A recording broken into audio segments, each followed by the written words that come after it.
देशभरात कडाक्याचा उन्हाळा जाणवत आहे. अनेक शहरांमध्ये पारा 40च्या पार गेलेला पाहायला मिळतोय आणि येत्या काळामध्ये ही परिस्थिती आणखीन बिकट होणार असल्याचं बोललं जातंय, दावे केले जात आहेत. अशातच आता जगावरती अल निनो नावाचं संकट जे आहे ते घोंगावत असल्याचा दावा जो आहे ते काही देशातल्या शास्त्रज्ञांनी केलाय. नेमकं अल निनो काय आहे आणि त्याचा परिणाम भारतावरती कसा होणार आहे हे जाणून घेण्यासाठी माझ्यासोबत पुणे हवामान अ, शास्त्रज्ञ SD सानप सर आहेत. सर, खूप खूप स्वागत आहे तुमचं लोकमतमध्ये.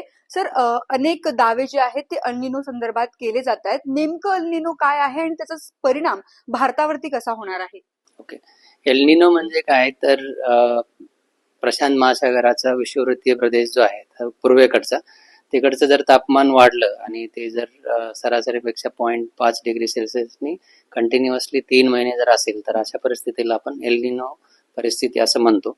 आणि त्याच उलट जर पश्चिम विषुववृत्तीय प्रशांत महासागरामध्ये तापमान 0.5ने कंटिन्युअस 3 महिने जर वाढलं तर त्याला आपण लानिना कंडिशन असं म्हणतो. आणि आताची जी कंडिशन्स आहे ती न्यूट्रल आहे, जी लानिना पण नाही आणि एल निनो पण नाही.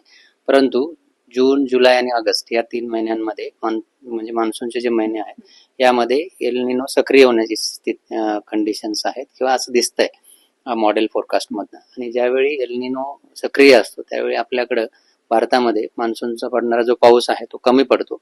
आणि म्हणून एल निनो हा जनरली एल निनोमुळं आपल्याकडे पाऊस कमी पडतो आणि त्यामुळे बरेच इफेक्ट होतात असं जनरली म्हटलं जातं.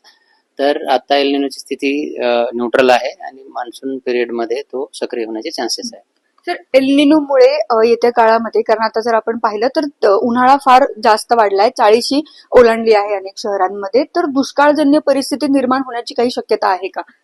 नाही, टेम्परेचर जनरली मार्च, एप्रिल, मे या महिन्यांमध्ये भारतातील बहुतांश ठिकाणी तापमान 40च्या वरती गेलेलं असतं, ते नॉर्मल आहे. त्यामध्ये त्याचा एल निनोचा त्यावर आता सध्या तरी इम्पॅक्ट होताना दिसत नाही. पण ही जी परिस्थिती आहे, जसजसे मान्सून प्रोग्रेस होईल तर मग ढगाळ वातावरण राहून काही ठिकाणी पाऊस पडेल आणि मग ती परिस्थिती मान्सूनमध्ये कमी होईल. परंतु दुष्काळजन्य परिस्थिती एल निनोमुळं किंवा कमी पावसामुळे होऊ शकते का, तर हे आता सांगणं कठीण आहे. परंतु पहिल्या टप्प्यातला जो अंदाज आहे त्यामध्ये आपण असं सांगितलं की सरासरीपेक्षा कमी पाऊस पडण्याचे चान्सेस आहेत आणि नक्कीच एल निनोचा इम्पॅक्ट मान्सूनवर होईल. सर, एल निनोमुळे शेतकरी आता संभ्रमात पडलेला आहे, कारण जसे दावे एल निनो संदर्भात केले जात आहेत त्यामुळे शेतकऱ्यांच्या मनामध्ये सर्वात जास्त प्रश्न उपस्थित होत आहेत. कारण पावसाळा म्हटलं की शेतीची लागवड असेल, या सगळ्या गोष्टी येतात. शेतकऱ्यांना तुम्ही काय सांगाल, कारण शेतकरी जास्त चिंतेत आहेत? राईट. आता हे जो एल निनोचा अंदाज आहे आज आपण 4 ते 5 महिन्यांसाठी म्हणजे जून, जुलै, ऑगस्ट आणि सप्टेंबर मान्सूनच्या महिन्यांसाठी दिलेला आहे. आणि यामध्ये जसं मी सांगितलं की पाऊस सरासरीपेक्षा कमी पडण्याचे चान्सेस आहेत. परंतु हा जो फोरकास्ट आहे किंवा जो अंदाज आहे हा शेतकऱ्यांसाठी डायरेक्टली नाहीये. हा जो अंदाज आहे तो गव्हर्नमेंटसाठी आहे, पॉलिसी मेकर्ससाठी आहे. तर कमी पाऊस पडणार असेल तर आपण गव्हर्नमेंटने काय मेजर्स घेणं गरजेचं आहे यासाठी तो आहे. तर ज्यावेळी आपण 5 ते 7 दिवसांचा जो लघुकालीन किंवा मग मध्यम स्वरूपाचा जो अंदाज देतो त्याच्यामध्ये सांगितलं जातं की येणाऱ्या दिवसांमध्ये पाऊस कमी पडेल की जास्त पडेल का, पाऊस पडण्याचे किती चान्सेस आहेत, त्यानुसार ते आपल्या शेतीचं नियोजन करू शकतात. आता यावर्षी सांगितलं गेलं की पाऊस कमी पडणार आहे, तर मग कमी पावसावर येणारी जी पिकं आहेत किंवा जे बी बियाणं आहे ते निवडू शकतात. अशा प्रकारचे मेजर्स शेतकरी घेऊ शकतात की जर कमी पाऊस पडत असेल तर मग आपण कमी पावसावर जास्त उत्पन्न देणारी जी बी बियाणं आहे त्याचा उपयोग ते करू शकतात. अशा प्रकारचा आपण असे ऍडवायजर्स आता या मोमेंटला आपण देऊ शकतो. आणि जसं मान्सून प्रोग्रेस होईल, जसा पाऊस पडत जाईल त्यानुसार ते आपल्या पिकांचं नियोजन करू शकतात. एल निनोचा प्रभाव पाहता मान्सून कधीपर्यंत भारतामध्ये दाखल होईल आणि आता परिस्थिती काय आहे? थोड्या वेळापूर्वी तुम्ही सांगितलं की अंदमानमध्ये आता पर्जन्याने प्रवेश केलाय, तर साधारण कधीपर्यंत भारतामध्ये येईल, महाराष्ट्रात कधीपर्यंत येईल?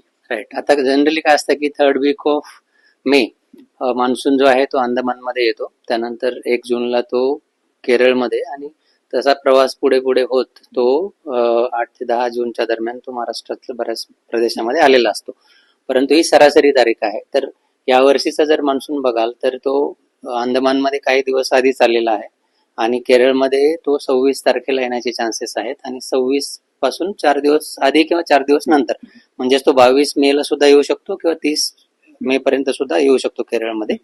आणि त्यानंतर मग त्याचा प्रोग्रेस कसा असेल ते सांगितलं जाईल. तर आता भारतामध्ये अंदमान हे भारताचाच प्रदेश आहे, तर ते आता ऑलरेडी आलेलं आहे आपण असं म्हणू शकतो. परंतु त्याचा पुढचा प्रोग्रेस आहे तो मॉनिटरिंगवर आपण मॉनिटरिंग त्याचं करून आपण तसं त्याचे अपडेट देऊ. परंतु महाराष्ट्रामध्ये कधी येईल ते आता सांगणं कठीण आहे. जसं जसं तो केरळात येईल आणि त्या कंडिशन्स फेवरेबल राहतील तर 5 ते 7 दिवस महाराष्ट्रामध्ये येण्याआधी आपण अपडेट देऊ. पण आता सध्या आपण सांगणं कठीण आहे. म्हणजे हे सगळी परिस्थिती पाहता अल निनोला पूर्णपणे घाबरून जाण्याची गरज नाहीये अशी परिस्थिती दिसतेय. हा, एलनिनो म्हणजे दरवर्षी पाऊस येतोच असं नाही की एलनी मान्सून जो आहे तो दरवर्षी येतोच. एलनिनो आहे म्हणजे मान्सून येणार नाही असं नाही. मान्सून डेफिनेटली येतोच, परंतु पाऊस जो आहे दरवर्षी जितका पडतो किंवा सरासरी जी काय आहे त्यापेक्षा कमी पडण्याची शक्यता असते. कमी जास्त प्रमाण त्यामध्ये होऊ शकतं.